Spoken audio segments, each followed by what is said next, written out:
Mike, turn your games down. Hi, we're here a movie episode of Games My Mom Found. I am Mike Albertin, and who's going crazy with me tonight? Hey everybody, it's Kenneth Sanity, and I'm a French bastard. Hello, I am Joe Butler, and to prove that this podcast is an art form, I will now stab myself with my vape pen. I am Phoebe Stanton, and welcome to Spy vs. Spy, the ballet.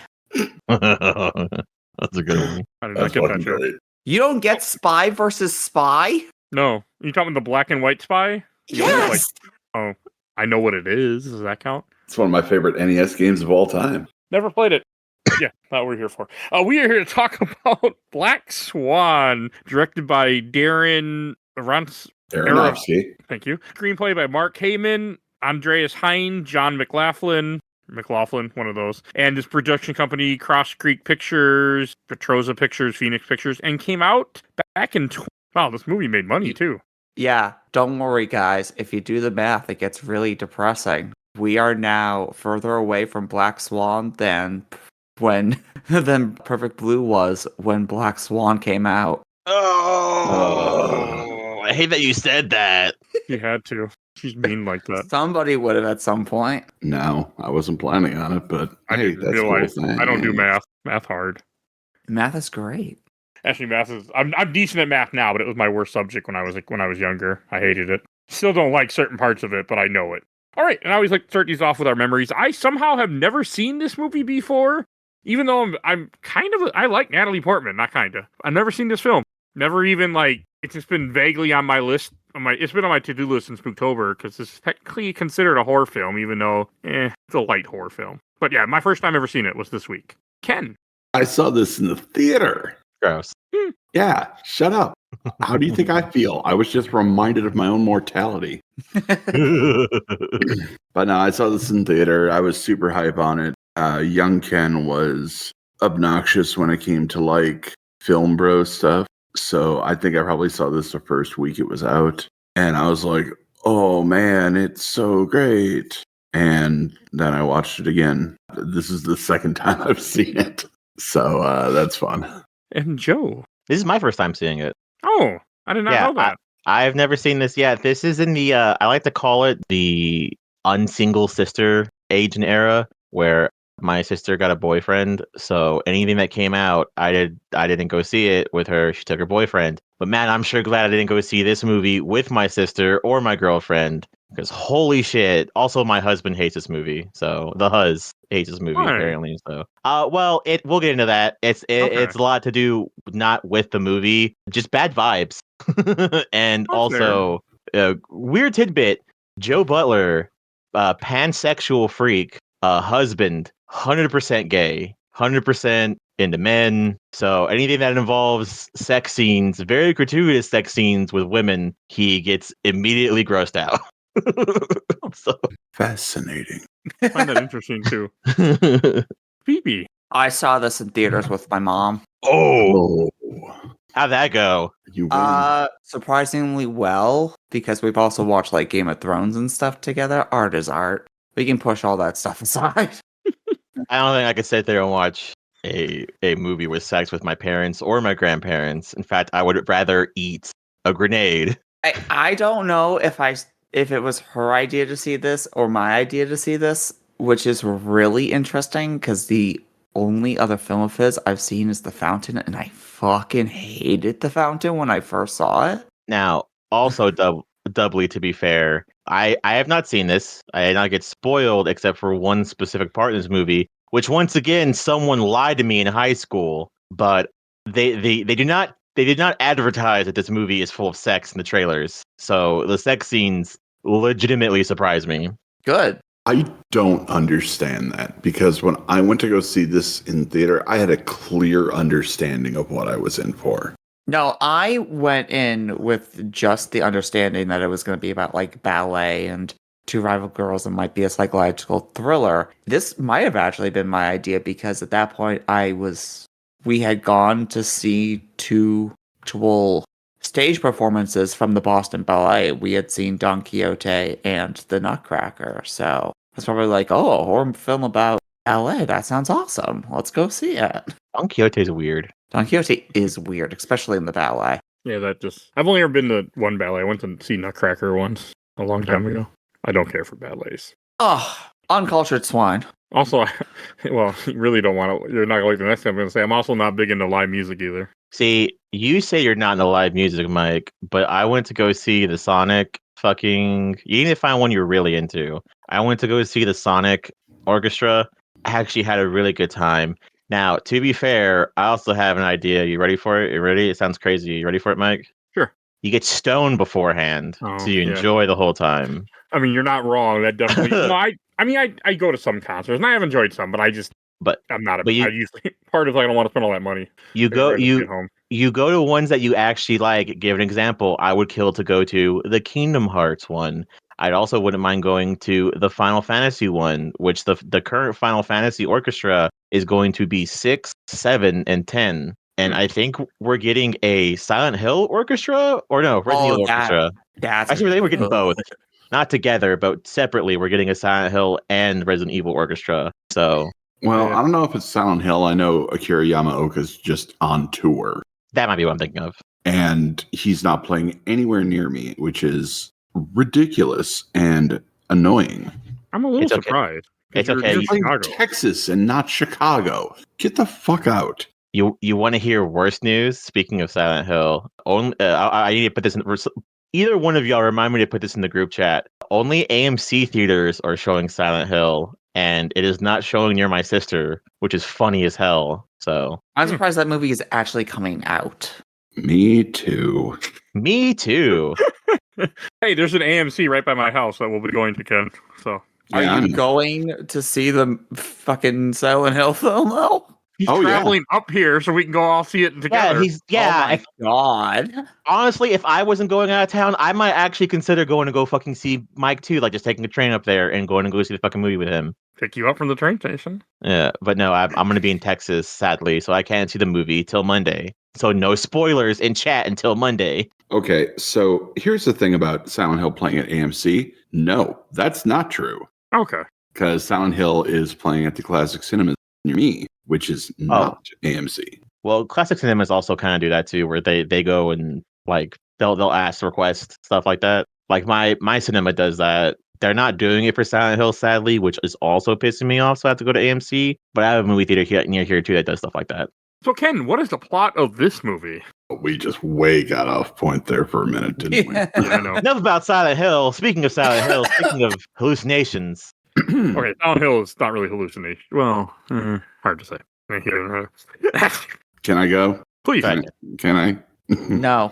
I'm sorry. Nina Sayers is a ballet dancer on a mission. When she finally succeeds in capturing the lead role in Swan Lake, she must become more than she's been before, triggering a hallucinatory voyage through practice and perfection into madness. This is a story of ambition, insanity, girl-on-girl action, and being a whole and legally distinct story which takes absolutely no influence from Satoshi Kon's masterpiece, Perfect Blue.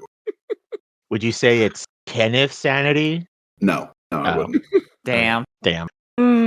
I like the way where this movie goes, and like when I was watching it, I kept thinking of the fact that like people had said it's kind of like Perfect Blue's plot, so I was expecting to turn out to be like her mother was a murderer or something, which is not where this movie went.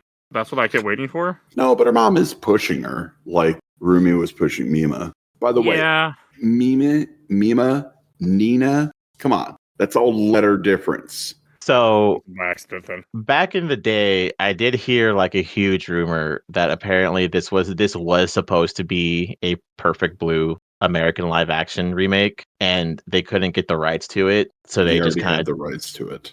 Oh, so why did they just do it then? He had the rights to it from Requiem for a Dream. Yeah, Aronofsky has met Satoshi Kon back in like 2001 as well. So this is supposed to be some kind of love letter? Maybe. Well, here's the thing. Yes, but also no. Because, like, everybody who watches it can absolutely see it. Satoshi Kon saw it. Aronofsky has never admitted to it. Like, he flat out said, yes, that scene of Jennifer Connelly screaming in the bathroom for Perfect Blue so I could use it for that scene. And in this movie, he says nothing about Perfect Blue influence. That, huh? Now, to be fair, he did not write the script for this at all. So So you just kind of like you just end up becoming one of his projects then. he stole visually from it. He's a director on this. Yeah. Okay, that makes more sense. So, like, all the influence, I think, in this movie is visual because there sure is a lot of similarity visually. Now, to be fair, this does not the lot of other differences, which is fair. One, you can't really put a Japanese idol into like American stuff. Now, we kind of do have similar idol culture, but what was I going to say? We do. We yeah. have an idol that some of this country worships. Oh, for God's sake, we got there. Wow. Didn't I just take meant us Taylor as long Swift. as What do you I guys think I'm thought. talking about? Something else with a T? Huh. Yours. Yeah. Yeah, last time I checked, I don't see a Japanese idol pushing Nazi memorabilia, but that's not the point. I seem to remember that was a problem a while ago. It still is.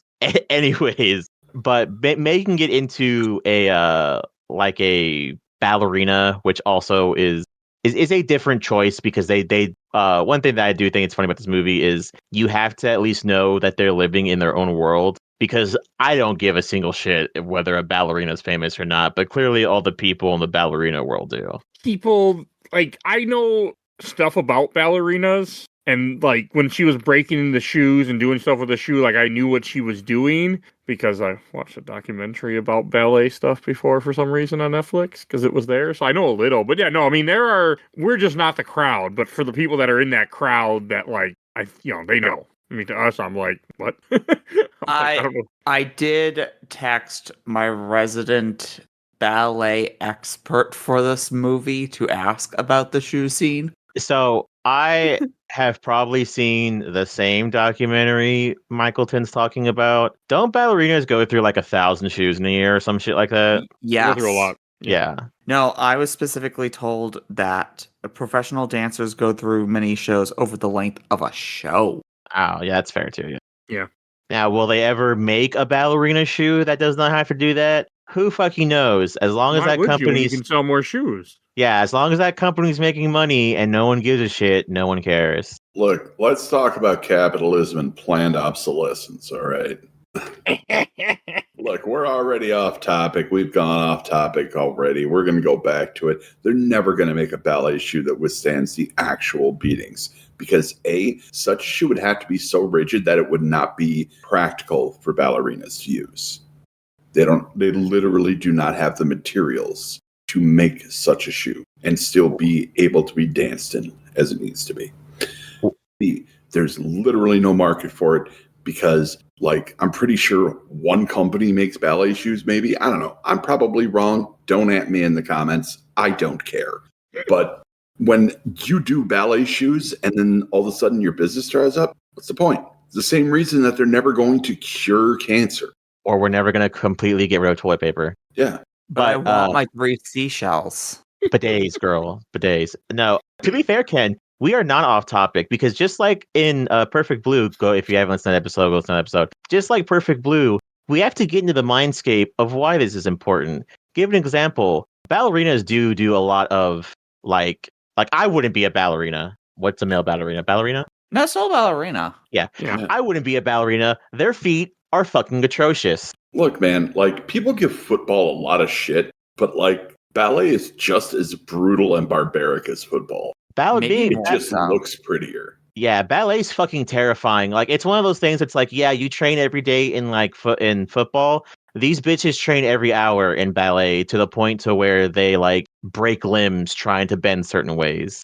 Yeah. Like, It's not just that. Like, it has been notoriously affirmed that pretty much ballerinas, when they reach the end of their career, their hips are permanently fucked because you're constantly putting so much weight on just one set of toes, and it just kind of fucking ruins your bones. that is fucking terrifying and proves a good point. Like it's a very good way to show that, like, I guess in an American sense, if I really want to be about it, it's kind of a way that people really do put a lot into their art, like in that way. If you want to watch a separate horror movie that's also equally bad and has a bad ending, go watch Whiplash starring J.K. Simmons. You know, Whoa! it's funny because I was like, God damn, this is Whiplash shit. Yeah, I thought that while watching this too. Yeah, I was like, this is a different form of Whiplash. This is woman Whiplash. Yeah, kind I of. wouldn't mind seeing that movie someday. I should make that happen. It's an interesting look, and I hate that movie personally because I was in band, and it's all way too real. That's fair. Yeah, no, that's a good movie. I mean, I Also- don't know much about ballerina stuff. Like, I could care less, but this movie actually made me interested, mainly because Natalie Portman, and I like her, which has been documented on the show. But like, when I was watching the movie, I was trying to like just think about like, was there gonna? Because I knew she was starting to. I mean, even early in the movie, I knew she was going to lose it eventually because she starts having hallucinations early on, even though you don't realize that she is. I'm rewatching the movie while we talk, and there's a scene where she sees somebody walking by, which is essentially Natalie Portman again walking by, and I didn't catch it. So that's the odd thing about this movie, because when we get to that train scene and she starts fiddling with her hair and the person in the other train car starts also fiddling with their hair, throughout this second viewing of this movie after 15 years, I'm a much smarter person. So I'm paying attention now to the color coding in this movie. And there was a lot of color coding in this movie.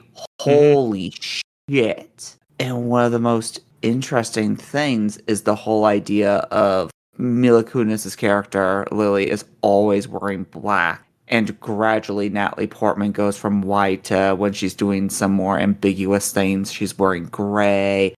In the credits of this film, everybody is given dual roles. It's not just Natalie Portman as Nina, but she's also the White Swan / Odette. And you have Mila Kunis as Odile. Because this movie, for better or for worse, while being about ballerinas putting on Swan Lake and going through the mental turmoils, is also just an adaptation of Swan Lake. Oh I yeah. have no idea what Swan Lake is. No, I also 100% don't know what is. Swan Lake is. So, like they So it's say, a real ballet. yeah, Swan Lake is one of the most famous real ballets that there is. Wow. It is. And All I and know it is is Nutcracker. no, okay, so Swan Lake is about a girl who gets turned into a swan. Though some people like put it on and done the opposite. Look at one anime Princess Tutu and just trying to fall in love. And there's an evil swan, the Black Swan. And what happens? You have that they say it in the movie early enough along that the director's going to be putting on this version of Swan Lake where it's this split role. I want one person to play both the white and the black swan, and Natalie Portman starts freaking out enough that she starts becoming more and more of the Black Swan. And he also says that at the end of Swan Lake, the White Swan kills herself, which Natalie Portman does. Figuratively and literally. There are suitors and other love interests throughout Swan Lake, depending on the iterations that like you've seen. And the bar scene happens where she kind of goes with Sebastian Shaw, the Winter Soldier. So That's this cool. movie is just a adaptation of Swan Lake about putting on Swan Lake. Mm. One thing that I had to look up for this movie, and they never really say it, so I don't have my information. But like, because I was wondering how old she is, and they think she's around 28 years old, but they really don't know because it's never said in the movie. So Yeah. And, I mean, one, she isn't mature. She isn't like aware of the world because her whole life is just this. It's just ballet, and like that happened with people. Like, you know, you're sheltered, and like all you know is one thing, and you don't understand the world around you. And I think that's also like the contrast to Mila Kunis' character because she's also in ballet, but she's also experiencing the world. She is the Black Swan, full of the darker urges. But meanwhile, God, just Nina's bedroom. Looking at all the hidden background details, all of the plushies are wearing ballet outfits, all of the figurines are ballet. That music box is specifically Swan Lake. Like, Nina was tailored, practically groomed for this specific Oh yeah. thing. So One thing I will kind of confirm, and one of them's probably a little arguable, but I think it being arguable in itself is probably part of the problem as well. Nina is a victim in this whole movie. Everyone in this movie around her is a genuine terrible person, and I am also counting Mila Kunis. 100%. And I would count Mila Kunis, if not for one very important thing. I will too for the one important thing too, probably. So okay. So you give an example of, and I'll go by the characters. We'll go to the main one that we're just talking about. The mom. The mom is fucking awful. Obviously, the mom blames blames her own daughter for her own personal issues. She used to be a ballet dancer. Now she's a painter because she has to be a painter now because she can't do ballet. I'm assuming Nina's at the age that her mom had her, and that's why that comment is in that beginning scene where she's like, I had to stop doing ballet when I had you, and she goes, what, at 28? And I think that's supposed to imply that Nina is 28 and should maybe also have a kid as well, but that's here or there. She gaslights her, obviously, making her not lock her room, making her have a very childish room, in fact, too, as well. Always having to know where she goes. And my husband, which is why I love watching these movies with the huzz, makes a very good point, too. Ken, what year is this movie? What year does it take place in? What year is it in general? Was it made? It's 2010. Yeah, it was 2010. Really weird to have a flip phone, because my sister had an iPhone in 2010. So it also might imply that the mom very much gave her a phone that only she's supposed to be contacted on by her mom and maybe like the ballet school. All right, look, I had flip phone in 2010. What are you trying to say? No, I'm saying that the mom is abusing her is obvious is what I'm saying. And then there's like the big cake scene where she's like, oh, you got the part. I specifically ordered a 30-person cake for the two of us. And you're a ballet dancer who can't have calories. And these are all sugars and carbs. So, yeah. That part, there's definitely gaslighting with that part, especially with where she's like, I'll just throw away the cake. Ah! Can I make one very terrifying correction to what you said, Joe? What's up? That is not a child's room. That is a doll room. Yes, Nina is a doll. The mom clips her fingernails with scissors. She worries about her scratching her back due to her stress and things like that.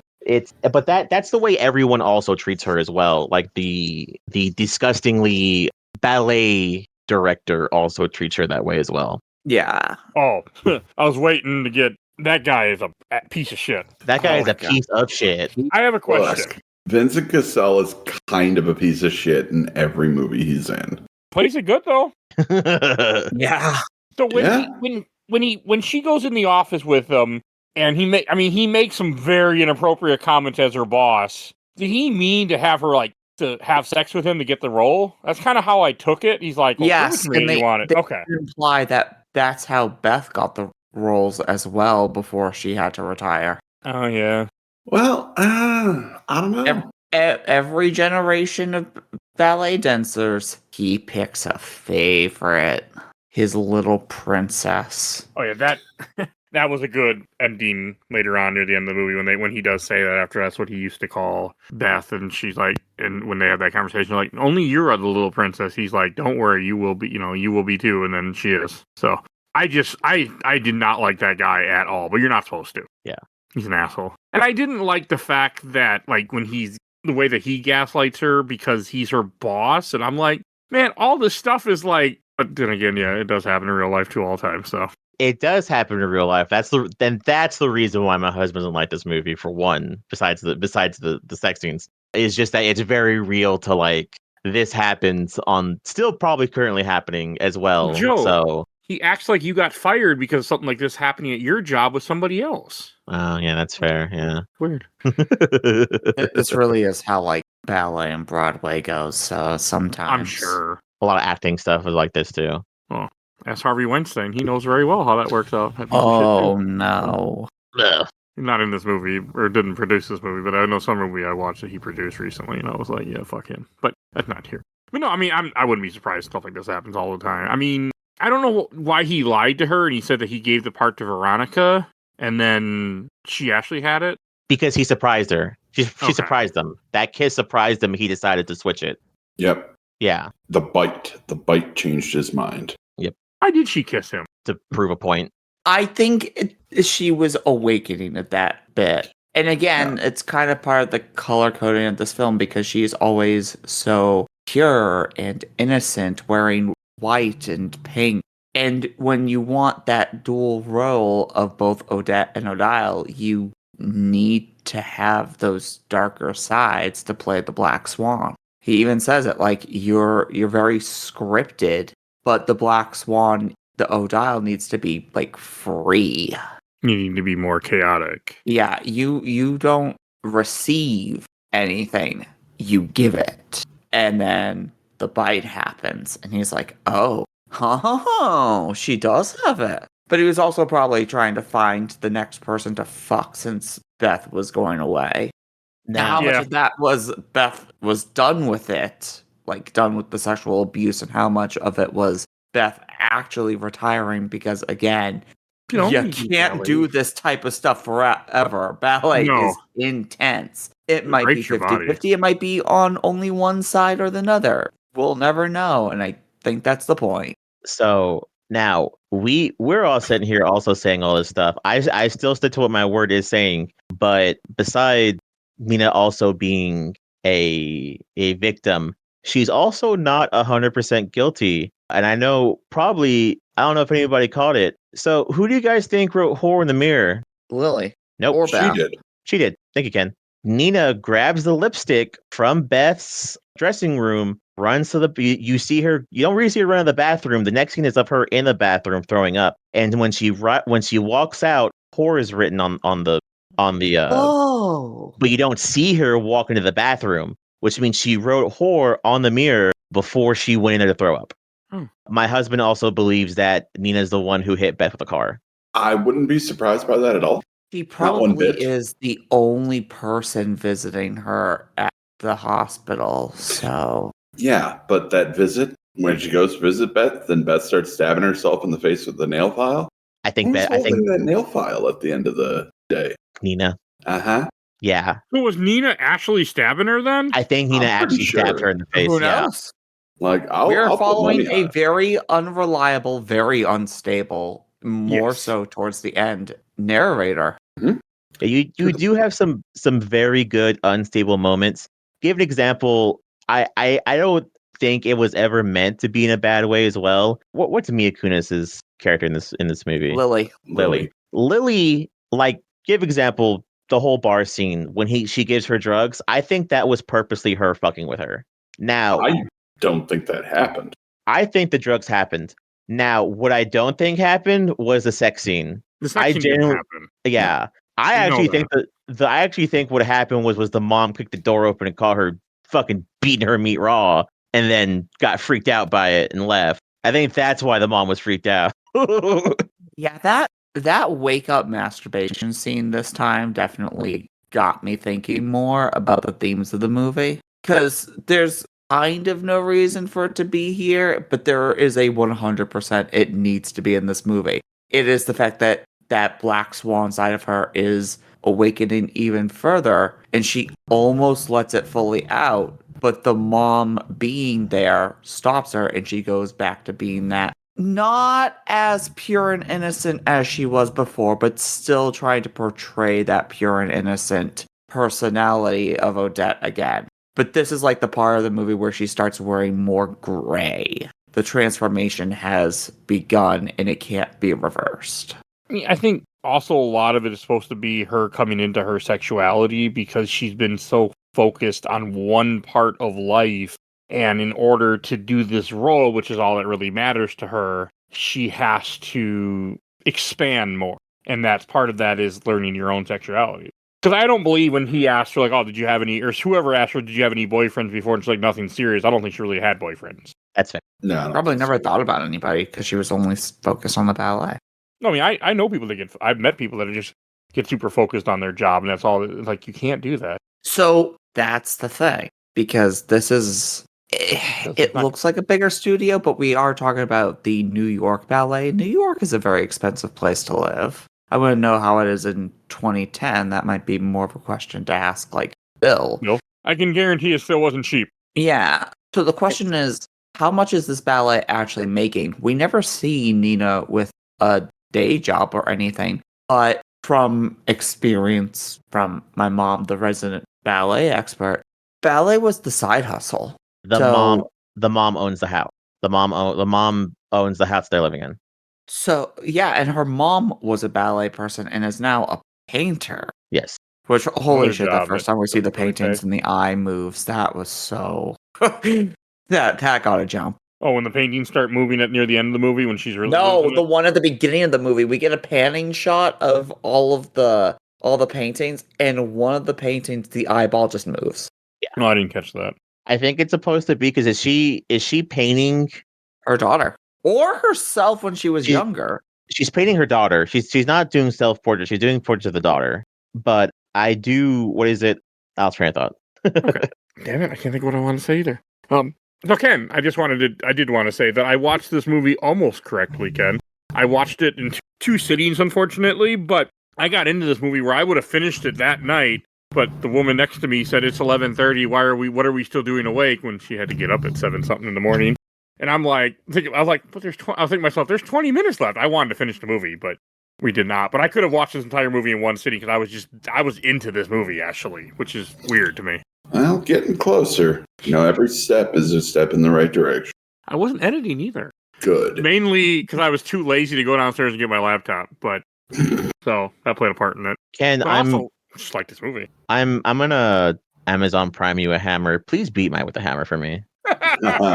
Don't worry, I have hammers. I have a plenty Harley of Quinn hammers. hammer, inflatable It one here somewhere. still blows my mind that you have never heard of Swan Lake and potentially have never heard of Tchaikovsky. Not I haven't. potentially. You can take away the word potentially. Because Like the that. other major ballet that people know, the Nutcracker, is also him. Oh, okay. I just know the Nutcrackers. I took my girlfriend at the time to go see it when I was right out of high school. That's the one. I've never been to their ballet. And see, that's why it doesn't surprise me. Like, not a lot of people are super into ballet. Like, ballet has this outside appearance of being for rich folks, fancy folks. They go to the ballet. I go to watch demolition derbies, but they go to the ballet. I have been to a demolition derby. I have not. I've been to ballets. And I'm not fancy at all. But like there is that conception. So when people say they haven't heard of, Swan Lake, I'm not surprised. I'm not surprised when people haven't heard of Tchaikovsky or any other classical musicians because, again, it has a certain feel to it. Like people think it's loftier than it is. So in that regard, I do respect this movie for bringing the world of ballet to people who probably wouldn't have had anything to do with it. Like me.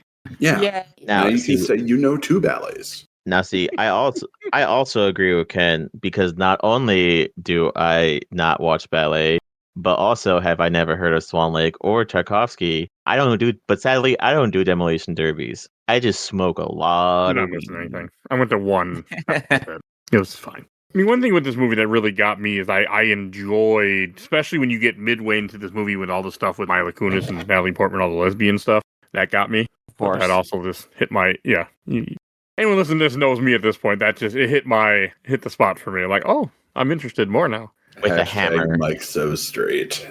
With a hammer. I'm looking for one right now. Good. Can we just talk about how good Mila Kunis does in this film? Oh yeah, she's great. She really is. Like, everybody in this movie does an absolutely fantastic job, but probably at this point, most people would know her exclusively from Family Guy. So to see her in something that is more of a drama, especially of this type of caliber and intensity, bravo, ma'am.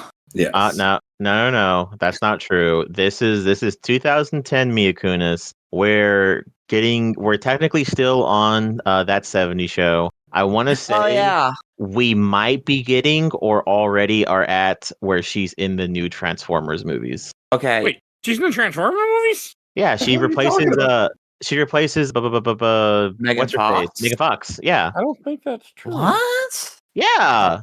I'm probably super wrong. Hold on. I'm pretty sure you're super wrong because I've seen Joe, these movies. To be fairly certain you're super wrong. Oh, wait, she's also in Ted. I That haven't was seen after this. any of those movies. See, I've never seen that 70s show. But see, 2 years What? before this, Mila Kunis did Forgetting Sarah Marshall, which was very much also not that 70s show, but was more comedy based. I forgot that movie exists, even though I love that movie. Great fucking movie. Never seen She's it. in the Book of Eli and in Max Payne? That's a good movie, Book of Eli. Yes, I was it about is. to say, I know you're not talking about Max Payne. No, Max Payne's a good movie. It's about drugs now. No, I've oh, never dear seen Lord.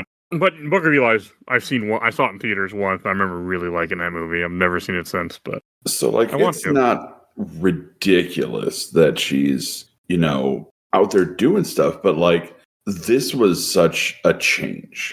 Like, such a change. Meanwhile, for the opposite, for me, it's Natalie Portman. I don't remember her in anything after 2012, so LMAO. Wow. She's been in a lot To of be movies. fair, Has neither she? do I. I feel like she has. I looked at her filmography. She Name produced 5 now, movies. too. But I haven't seen a lot of. I've never seen Annihilation and a bunch of other movies that I should probably watch of her. Oh, but, yeah, she was in Annihilation. That was good. I still need to watch that. And the Thor movies. I mean, come on. I know you. Oh, yeah, Jodie. You know what? I will defend Natalie Portman. God damn, do they waste her character in that Thor movie? Holy shit! Are you talking about Love and Thunder? Yeah, I'm don't upset talk for about her Love for and that. Thunder. We don't need to go there. We don't talk I- about Love and Thunder because holy shit, did they waste that whole character? Oh, for I that agree. movie. I hate that movie. I saw it once, but I haven't. Maybe someday I'll finish Phase 4 in this podcast. But fuck Phase 4. So. That's fair. She's Jackie Kennedy. No, she's a good actress. Yeah. I like her.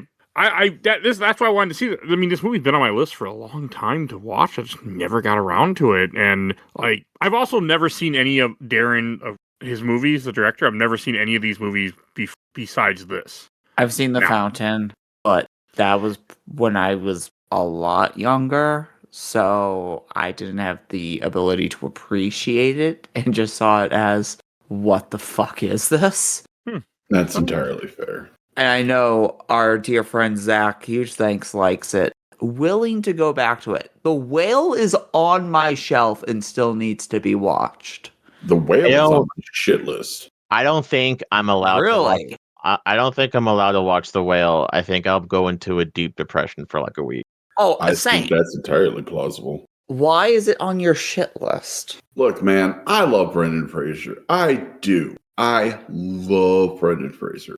But there are so many larger actors who could have done that role. And like, they didn't need the suit. They didn't need the extra enhancement. Like, Oh, yeah. it bums me out. Like, I would have loved to see like what Paul Walter Hauser would have done with it. Like, that would have been interesting. But, we got, can you call it fat facing? Maybe a lot of people were criticizing it. But like, as a rotund gentleman myself, I know there's not a lot of opportunities out there for the bigger people. So when the few opportunities there are, we're not talking about that movie. Why am I even going into this? I So blame Phoebe. Because we went down an Aronofsky hole. Yeah. It's somewhat related. It's more related than some of the rants we go on. So when this movie came out, I heard it was a horror movie starring Natalie Portman. I went, okay, cool. And one of my friends in high school went to go see it. And honestly, that's also why I'm surprised. I'm like, wait, there's a teenager guy that I went to high school with, and he didn't talk about how much sex was in this movie. Or maybe I wasn't paying attention because I was in the closet. That doesn't really matter. The whole point is, someone told me this movie ends where Natalie Portman turns into a fucking swan on the stage. And I legit thought that that's how this movie ends. I mean, And You when know we're- what? Now that you mention that, I remember hearing that too. Yeah, and I was like, wait, so is it like a sci-fi movie? They're like, I don't know. But then again, asking a bunch of teenagers about that probably wasn't the best idea. So that makes more sense. God, people are dumb when they're teens. But we all are. to be fair, she does turn into a swan on stage, but it's a pretty started cool to. scene. Yeah, I did like that. Yeah. it's a pretty sick scene, I'm not gonna lie. It is pretty sick. And like it's done well too. Like you can see that's kind of like the mania taking her over in that moment. She is losing herself. I like Finally. that. But meow. Hi, Someone did Kitty. not appreciate. But you also hear the crowd go absolutely apeshit after that dance too. So That's the deaf kitty. I haven't heard the kitty lately. I'm assuming hunger. She's supposed to be asleep. It's a cat. And they're like, why would I nap when I can bother my humans? The worst part is that is. she's deaf, so she doesn't even know how loud she's fucking being. She's a perfect little angel. My baby Kier will has knocked Funko Pops over and will scratch at posters and scratch at comic books, whatever the hell, to get my attention, to get me to feed her, and I still love her. So it's just that's the relationship we accept with them. Maybe that fits in other things I like too. So hey, but I don't know. I feel like, to go back to one of your earlier points, like I don't know if it was her that was driving the car that hit Beth, because like, one, you can't trust the narrator, but I feel like timing doesn't line up. Plus, you never see her drive a car in this either, and it is New York, so not everybody has a car, because you don't have to. It's not like, they got to drive half an hour or an hour and a half to go to Dairy Queen or anything like that. You probably just go to one down the street, catch the bus, catch the train. So, but like at the same time, it's not too unbelievable to think that Beth might have just run out into traffic because she was just forcibly retired that night. Okay, so it wasn't by her choice, was it then? It sure didn't seem like it. No, it didn't, but I wasn't sure. Like, she seemed kind of surprised by it. Surprised and really pissed off.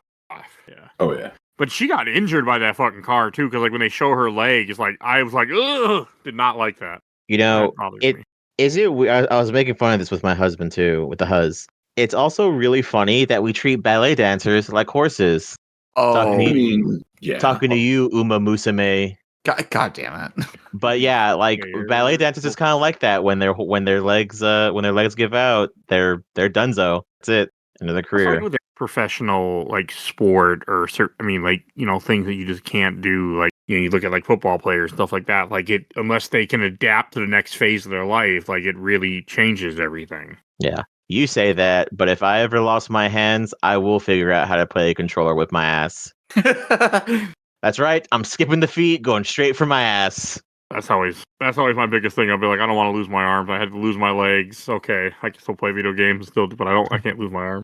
I've thought about this before, by the way, so I don't want to lose anything. But I mean, yeah, that's not a awful comparison. Unfortunately, more accurate than I like, but. Also, there's one scene where she pulls out like stuff out of her purse, where she has like the knife, the pepper spray. I mean, it is New York, and she is a woman. Like but I also think it also goes along with like showing you like what kind of fear she's living in too, because she isn't aware of the world. Like I feel like the time when she goes to the bar with Mila Kunis' character, that's the first time she's ever gone. Oh, absolutely. To like a club. Because the mom is shocked that she's going out. Less so that she's going out with this new person, but just the fact that she's going out in general. Yes. Okay, it's time for my hot take of the episode, apparently. Please. Oh, interesting. I don't think that happened at all. And, you think like any of the going out? No. I don't think she wasn't there in the hallway. She wasn't there in the bedroom at the end. She wasn't there in between. Because the mom does not react to Lily at all. Yeah. Oh, is it one of those again? Yeah. Damn it. I try to pay attention to that now, like, because we watch enough movies like this on this podcast where I tried, and Tiff even said this to me. We were watching this. She's like, is she even there? I'm like, well, yeah, because other characters are reacting to her. But you're right, Ken. She doesn't react to Lily in the hallway. Other characters react to Lily, yes, but they don't react to that Lily. You are correct. I'm saying, other character, like the bar scene, if it's all in our head, that's the only time that we see people really interact with Lily at that point. So are you saying Lily's not real the whole movie? No, Lily's real. But not in the parts where, like, when she comes to her door, none of that's real. Yeah, no, I believe that. I believe that too, yeah. Okay. Yeah, I try to pay attention to that in movies too now, because we've watched a bunch of movies that have done that shit. Well, Tale of Two Sisters, looking at you, and I've learned to pay attention to little things like that. I'm surprised I didn't catch that. It makes so much more sense, again, with the whole, this being an interpretation of Black Swan. If Lily is, at least in these, a hallucination, it is her inner Black Swan trying to free itself. Yeah, 100%. Because, okay, here's my theory. Nina sees Lily, sees the tattoos on her back, and was like, wow, I wish I could be like that. And that's the seed that starts the psychosis. And she just builds this entire life where she has the courage to talk to Lily and do things with her. And that is what eventually leads to all of this. So and everybody's gonna have their own interpretation to this.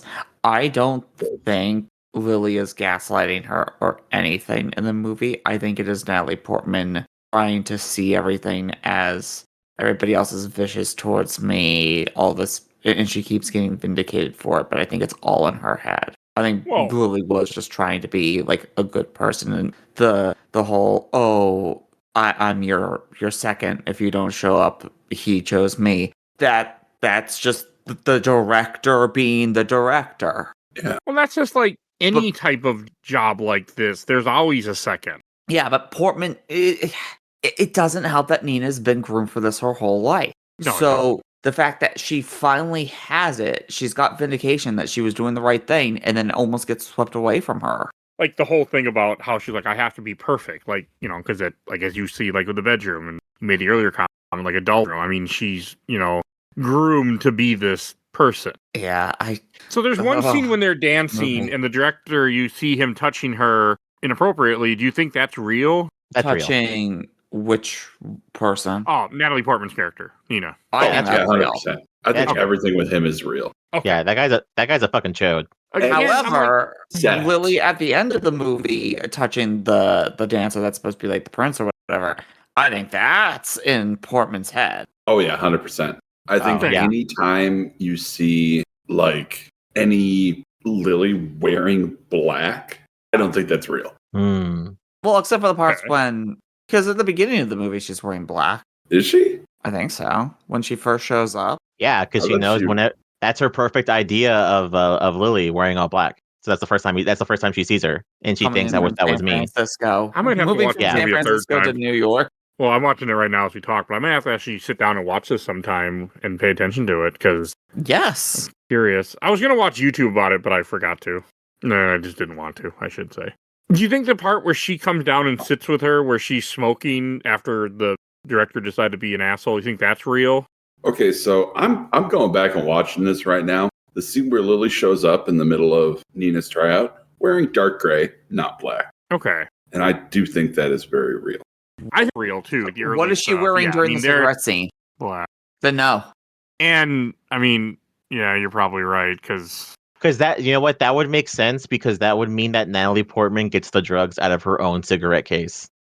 fair. I mean, I think that's what makes this movie kind of fun, is that it's such a mind fuck. I mean, for me, part of it was all the sexual stuff. Apparently I like that in my movies. I'm finding So- out more and more. No, Joe has a very good point. No, Welcome to Games My Mom Found, where we make Mike watch fucking 50 Shades of Grey, apparently. no. I want to, but I No. because it's No, gonna but bother Jo- me too, because I'm pretty sure that it's not going to represent BDSM very well and kind of level on abuse, and I'm not going to be okay with it. So I It have not watched doesn't. it yet. And it does. No. Oh like- my God, Joe. Yeah, Yeah, and that's you're why I won't. That's 100% why I've never right. seen it, because I am not okay when you take that and you just use it as an excuse for abuse, because that's not what that is in any shape or form. And I'm not. Then yeah, I won't be okay. I'll be bitching a lot if that's what I've heard. That's one reason I've stayed away from those movies. Yeah. Joe, yeah, those drugs were 100% Nina's the whole time and were in the cigarette case, because even much earlier in the film, like near the beginning, that's when the whole rippling on the skin starts to happen. Oh, the swan transformation. Yeah, that happens way earlier than when we initially see it, because there was like little audio cues for it and everything. You can very subtly see it on like her arm at one point. Yeah. And it's within like the first 20 to 30 minutes, which would be way before that scene happens. So they have to be hers. So then the question becomes, are the hallucinations, aka half this film, because she is slowly going down this mental decline because of the ballet, or is it the drugs slowly deteriorating her? I don't It's- think it's- it's the drugs. It's not I the don't drugs. think It's either. it's all of it. It's her. It's basically everyone's fault. And like I said earlier, a lot of the things Lily does isn't actually her fault. Like whenever there's a, like, I think we talked about earlier, whenever she's like, oh, you made like the second, like the backup for her. Whenever you see Natalie Portman, Nina, look at the roster, she only looks at her name. So you, as someone watching the scene too, can't see that her understudy is already Lily. So technically, Oh, Oh, Yeah, is because it on that single piece of paper? You can't see it, but if she, you if you, only if see the one piece, you don't Yeah. see anything else because she doesn't focus on Yeah. anything. And the director just being an asshole doesn't help any of the situation because he's purposely just mean. Yeah, that guy's a dick. But also, yeah, like I said, the mom being weird already, being a huge bitch, the director being an absolute freak, and then Lily not helping. Because the other moment I'm thinking of too is whenever she's like, "Hey, I think what is it that happened?" She's like, "Hey, I talked to the director and we talked about something," and she freaks out and she's like, "Why are you talking to him?" And she's like, "I work here too, dude. Like, come on." It was because she had like a fumble or something. It was something like that, I'm trying to yeah. remember. It was some sort of agile thing. Lily went to check if she was okay. And then Lily's whole thing was that she wanted the director to ease off a little bit because Nina's trying so hard. The director instead pushes the issue because he's a douchebag. Yeah. And I think that was 100% real. Was like anything with the director is real. Yeah, I think you guys are right with that. Well, I mean, we know what. Not the scene does she see her having sex with him backstage? Like she sees herself having sex with him? Oh, That's not real, right? That's not real. I don't think that's Yeah. real. No. Yeah, that's not real. What about the guy in the train that starts making like just real That's real. obscene gestures I at think that's 100% real. That's real. Yeah. That's a train, Mike. I've heard things about the New York subway, so I'd buy that being real. Okay. Yeah. I mean, I can't get over the fact that, like, oh, you're going to go a bit of a rant, but my turn. A friend of mine who's a very attractive woman, like, we were talking not too long ago, and she was talking about how, like, these guys would say things and hit her. I'm like, fucking I would never say any of these things to a woman other than my wife, and especially a coworker like that. And she's like, oh, it's just normal. I'm like, no, that's not normal. But to me, it's not normal. I guess some men are just shitty. You can't project the decency that you have onto the rest of humanity. No, I know. You'll I end know. up disappointed every time. Yeah. I consider myself a pretty good person for the most part. I try to be. So, yeah, you're all right. Humanity will just let you down always. And I know. this movie's a real good example of that. Yeah, it is. So was she actually like that was just her like a nervous tick or something? Yes, I think that's 100% real. I don't think that's 100% real. I am on both sides of the fence of that. I think it's 100% real. I don't think it was happening in the movie. So the mom like wrapping her hands up in booties, I believe was her trying to be like, hey, I'm worried your tick came back, so I need you to fucking not do that. But whenever she, at the end of the movie, when she's like looking at herself in the mirror after she thought she killed Mila Kunis, she don't see that. So I 100% believe in like she maybe had it in the beginning, but she didn't have it for the rest of the movie. I'm on the opposite opinion. I think when she sees herself in the mirror might be the real bit, not her freaking out. See, there's mirrors where she doesn't have any marks on her back too toward the end of the movie. Oh So, my god. This movie, man. I mean, it's a lot of the movies that we watch do shit like that. And I don't know, honestly, I don't think it means anything. I think you're just supposed to be unsettled by it and intuit that she's not mentally okay. You know what my least favorite part in this whole movie was too? The part where I think it's the very beginning. She's like washing her hands. And I think it's supposed to be the idea that she's supposed to be perfect, but she's like looking at her nails and she has like the hangnail and she pulls it back like a piece of baby bell cheese. And it's like, That bothered me. I had to look away for that one. But it's not real. It's not real though. No, it's not. But I've had like little bits of hangnail that feel like that. Oh, And no, gracias. yeah. Ugh. Also, thank you for laughing at my joke, Phoebe. No, of course. That bothered me. There's one scene where like her legs bend backwards. It's an illusion, but that made me go, ugh. I do not like stuff like that. That was just her taking on more Swan. Yeah. That's the fun part, is that hangnail scene is clearly not real. She pulls off too much, but man, does it feel real, because we've all felt that. Yeah. Ugh. Yeah, you can't pull off that. It doesn't work that way. I don't know, man. It feels like it, though. Sometimes it do feel like that. I mean, I have ripped off more of my finger than I mean to, and I tried not, like, when I was picking at, like, a cuticle or something, next thing you start ripping off skin, I'm like, yeah, I've done that. I think everybody's done that. I'm sure. I was also wondering what pill she was taking when they take the drugs. I was trying to figure out what that was. You've got me, dude. Because I was thinking ecstasy, but ecstasy usually is smaller pills with smiley faces on it sometimes. Yeah, I don't think you're supposed to know. Or postage stamps. Yeah. Like, No, I don't think. It could be nothing. It could also be nothing. It could be a vitamin pill. Yeah. Yeah. Like, the mind is a crazy thing. And Oh, that is true. sometimes, even in dreams, you will take extraordinary steps to allow yourself to do something outside of your normal personality. So if you got to take a fake drug to overcome that, lapse in like your personality that allows you to enjoy yourself, well, have fun. So in the end, like when you get near that part, do you think she actually stabbed herself? Yes. I took it. Oh, yeah. Okay, that's how I took it too. Oh yeah, no, because again, this movie is Swan Lake, and that is the end of Swan Lake. She takes her own life. Here was an accident. I don't think She was died stabbing from it, Lily, though. but stabbed herself. Well, we got other characters react to her being stabbed too, and that was kind of what on. Yeah, 100%. Do you think her mom was actually there? And that, In the audience? No. Mhm. Oh, yeah, 100%. I think her mom was there. Okay. I don't think she was. I think that was her hallucinating one final piece of approval from her mom. That's fair. I don't know. If you put that much time and effort into a kid and you're that much of a helicopter parent, even a blow up is not going to keep you from witnessing their/your greatest triumph. Well, Yeah. on the one hand, yes, but she actively tries to have Nina stay home.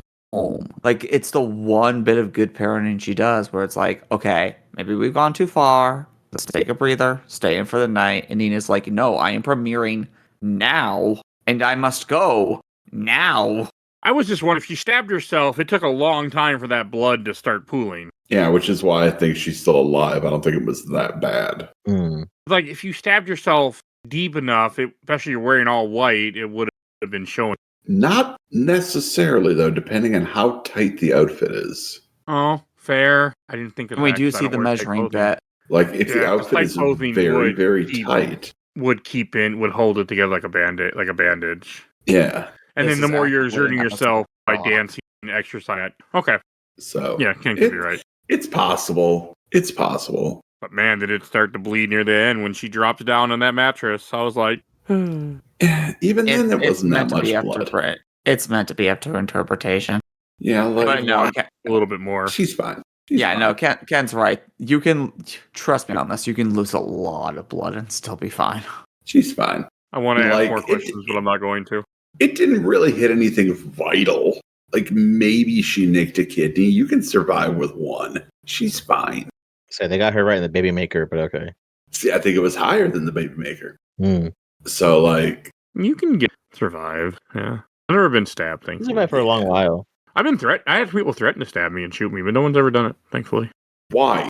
In the Why year people threaten me? 2026, why would you trigger a flag like that, Mike? Oh, I didn't mean to trigger a flag.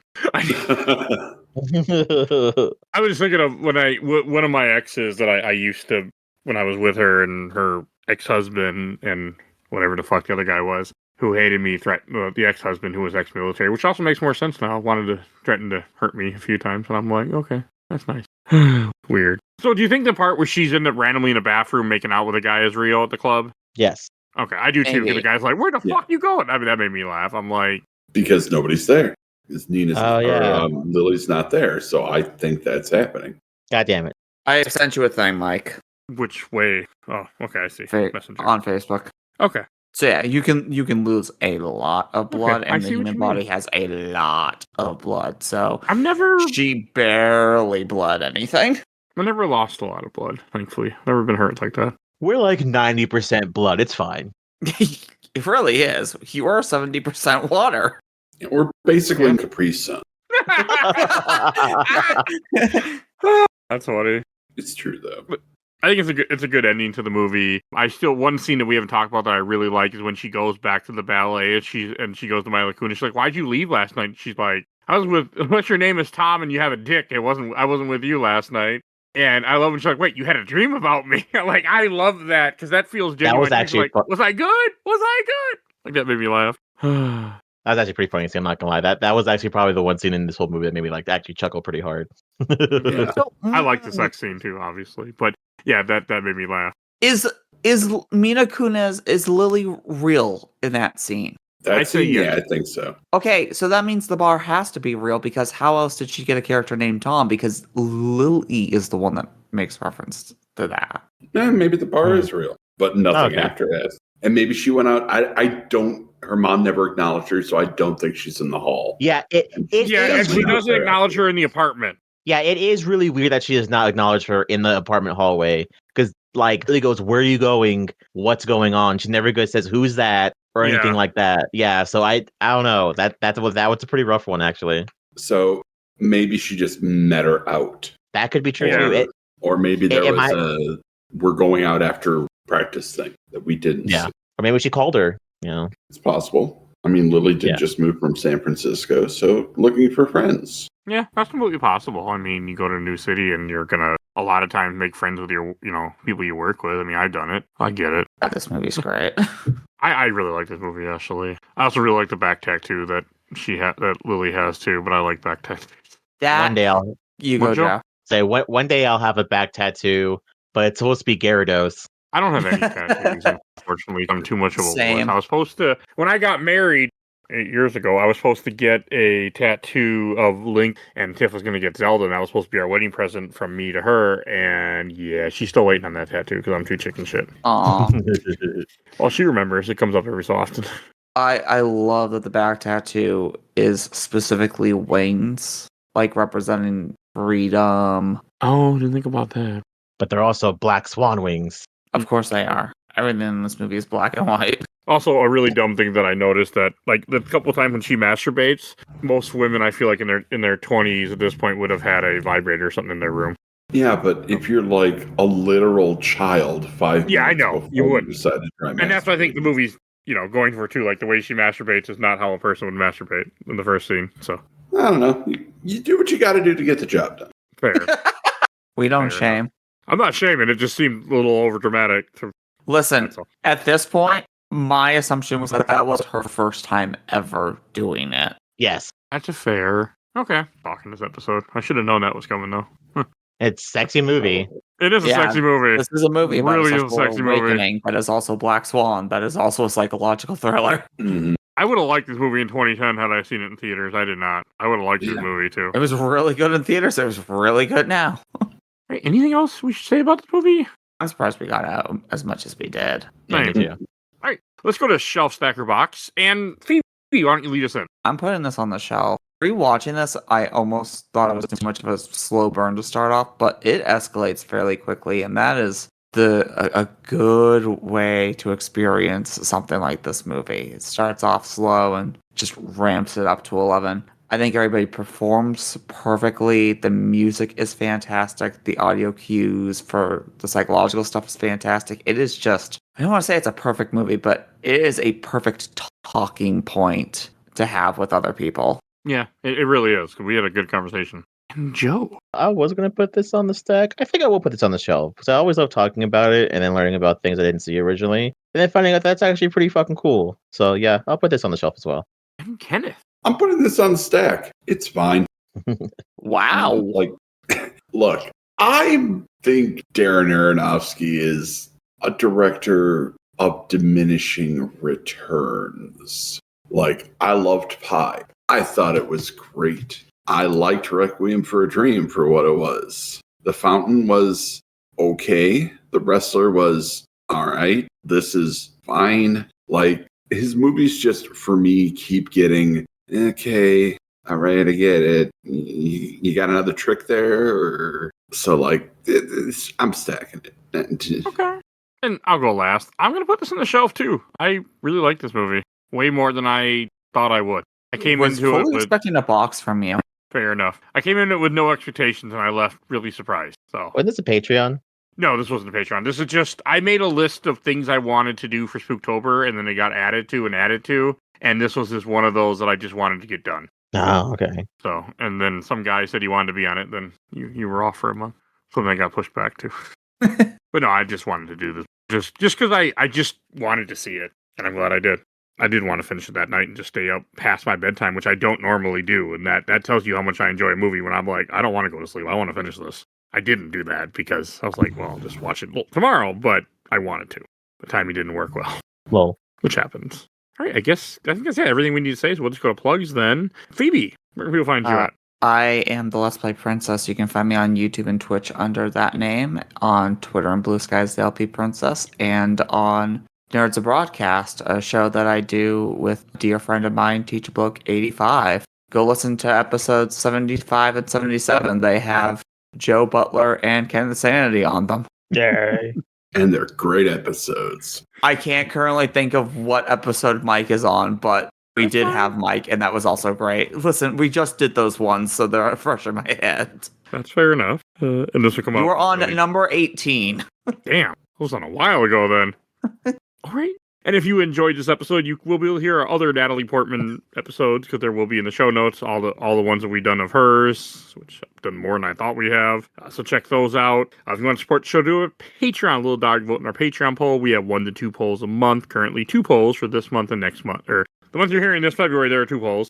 So check that out. If you donate $10 or more, we'll plug your podcast or YouTube for every episode I make during that month, like these lovely people, Phoebe Stanton, you already heard from, and Zach at the absolutely the best podcast of Work in Progress. They talk with MC movies, MCU adjacent movies, and currently are doing the Predator Alien franchise. So check them out.